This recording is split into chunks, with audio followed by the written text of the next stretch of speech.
Welcome back to my channel again, and for today's video ay i-share ko sa inyo guys yung family center na tinatawag dito sa aming sa lugar namin dito sa Alberta po. Ayan, Alberta Province and Edmonton po kami.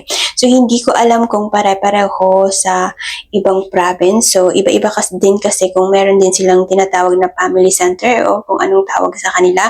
But ito pong family center na tinatawag ay yung pwede mong dalhin yung mga bata doon na pwede silang maglaro ng libre lang po. Ayan, libre lang po.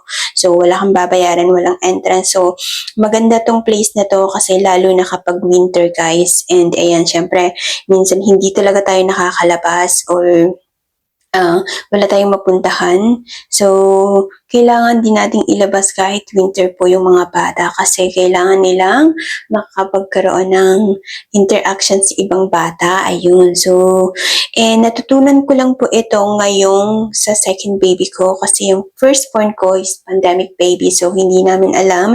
And of course, nung nagkaroon siya ng speech therapy, so nalaman namin yung mga ganitong, may mga ganito palang lugar dito na pwedeng puntahan at libre lang. Nakakatuwa kasi alam mo guys, meron pa kami sobrang lapit lang dito sa lugar namin as in walking distance lang, hindi ko alam.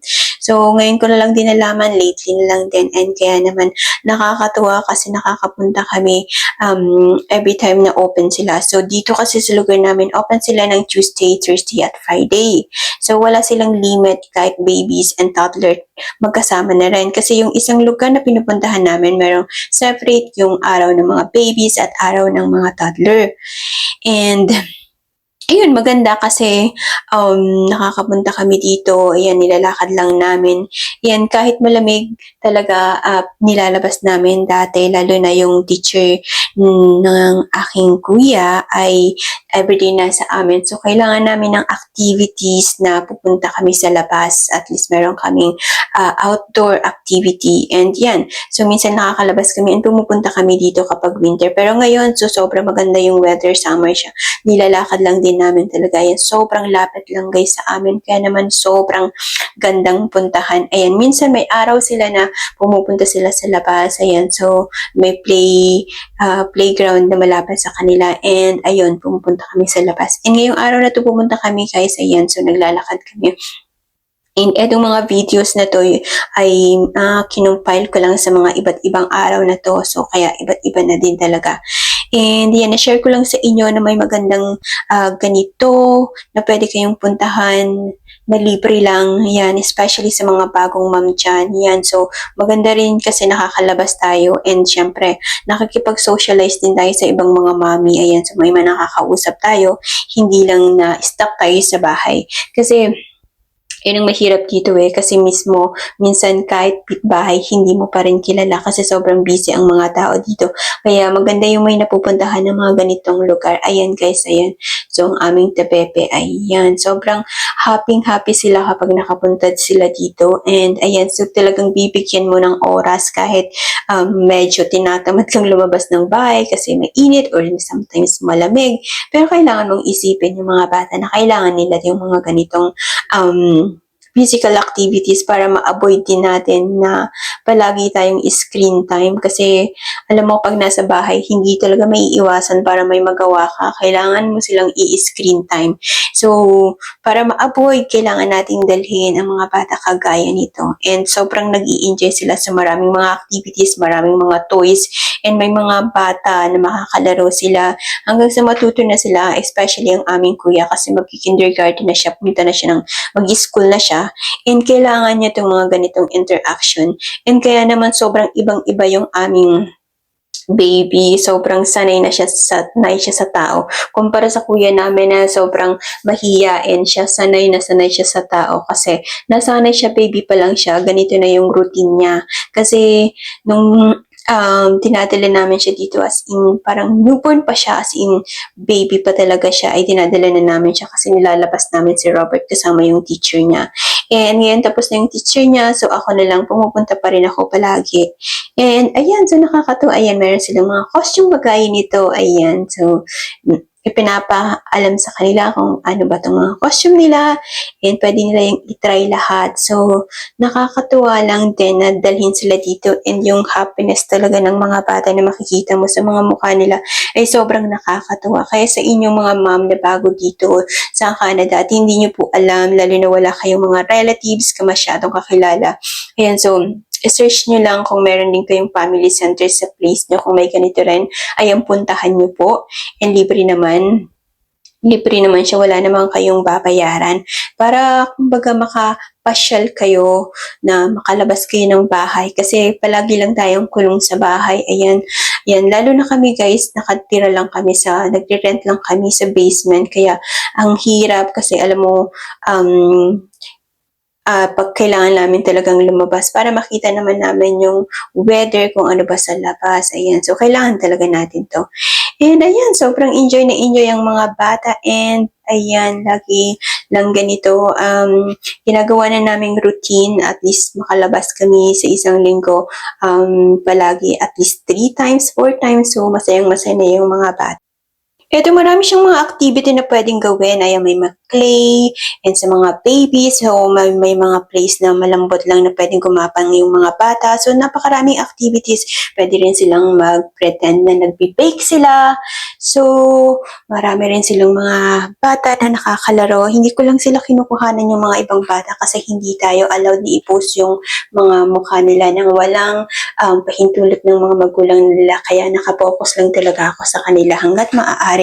Pero maraming mga bata dito kasi etong place na to malaki guys. Ayan, sobrang malaki nito. And talagang may enjoy nila.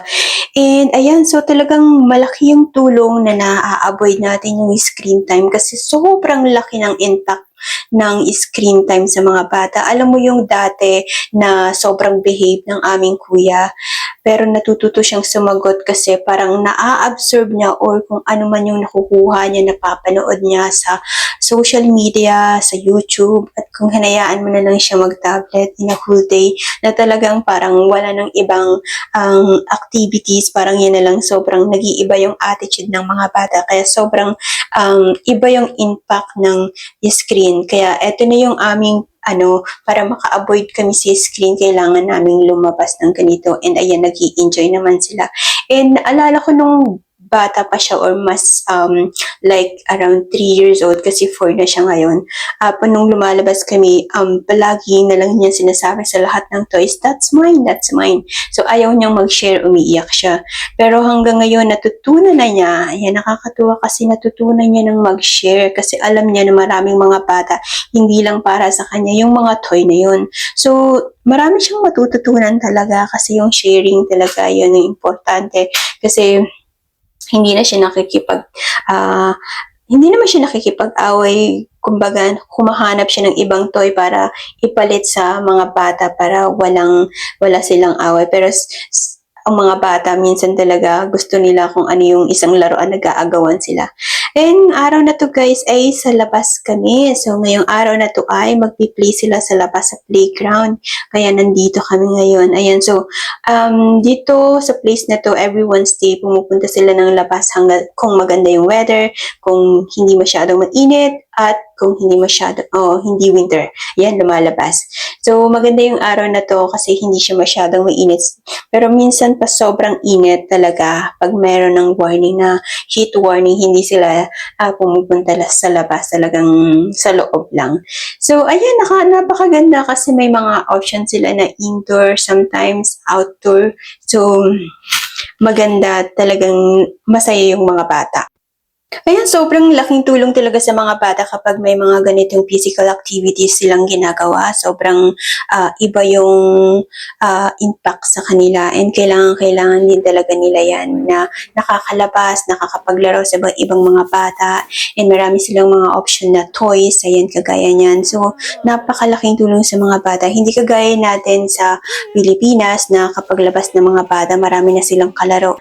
Dito, wala kang makikitang mga bata bata na nagkalat, hindi sila pwedeng pabayaan ng mga magulang na nasa labas lang na nag-iisa sila kasi bawal yun dito. Kailangan talaga nandyan yung magulang. And kaya eto, maganda itong place na to kung meron din kayo sa lugar ninyo na ganito, kung bago kayo dito sa Canada at hindi nyo pa alam, ayan, subukan nyo pong i-search, baka meron din kayong mapuntahan na malapit lang sa lugar ninyo. Ayan, maganda po yan para sa mga bata at para sa inyo na rin mga mami kasi kailangan din natin ng mga interaction sa ibang mga mami.